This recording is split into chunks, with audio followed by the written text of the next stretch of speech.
The pen. I've been working as a copywriter for the last decade. I enjoy the job, but there's always been this nagging feeling that I could do more with my writing. My passion for storytelling started with my grandfather. He was more than just a grandfather to me. He was my father figure, my mentor, my hero. My father left before I got the chance to know him, so it was my grandfather who filled that void. He was a novelist, not a bestseller by any means, but his works were respected enough to build a modest career. I've always wanted to follow in his footsteps, but no matter how hard I tried, I never felt like my writing was good enough to match his. I've always wanted to honor him by publishing a hit novel of my own, something that would make him proud. My grandfather wasn't a well-known novelist until his final work. He wrote several novels, each gathering a small but loyal following.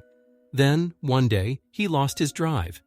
The inspiration that once fueled his creativity seemed to dry up. He tried everything to get it back, but nothing worked.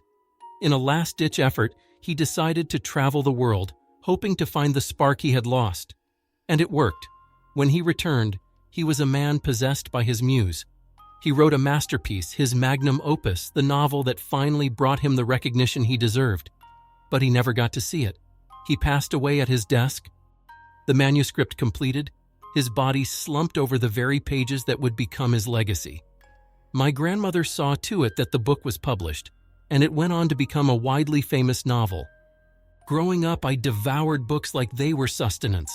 I wanted to lose myself in captivating stories and meet dynamic characters who leaped off the page. I took every writing class I could find, attended workshops, and practiced relentlessly. But despite all my efforts, I could never finish a novel. Maybe I just didn't have what it takes to be a novelist like my grandfather. But I wasn't ready to give up. Not yet. I owed it to myself and to him to try one last time. I remembered a box of my grandfather's belongings that I received when my grandmother passed away. Maybe, just maybe, I could find something in there that would inspire me. Something that would reignite the fire in my soul. I rummaged through the box, my heart racing with anticipation until I found it. An old vintage leather ring binder. The cover was worn, the edges frayed, but inside it was pristine. Tucked into the sleeve was a pen, an elegant, almost mystical-looking pen that seemed to glow with an inner light. I held it in my hand, feeling its weight, marveling at its craftsmanship. This had to be the pen my grandfather used to write his masterpiece. He always said he preferred writing by hand because he could write faster than he could type. I gathered some paper, placed it into the binder, and tested the pen. To my surprise, it worked perfectly. The ink flowed smoothly, a deep black with a hint of red. It was mesmerizing, almost as if it was drawing me in. All right, let's see if I can find a story in me, I muttered to myself, feeling a strange sense of anticipation. I started writing, letting the words flow from my mind to the paper. Before I knew it, I had written a full page. I could see the potential for a masterpiece just like my grandfather's. My heart raced with excitement. But I didn't stop there. I stocked up on water and snacks, not wanting to lose the momentum that had suddenly consumed me. The ideas flowed faster than I could keep up with, my hand moving feverishly across the pages. The world around me faded as I became lost in the story that was unfolding on the paper.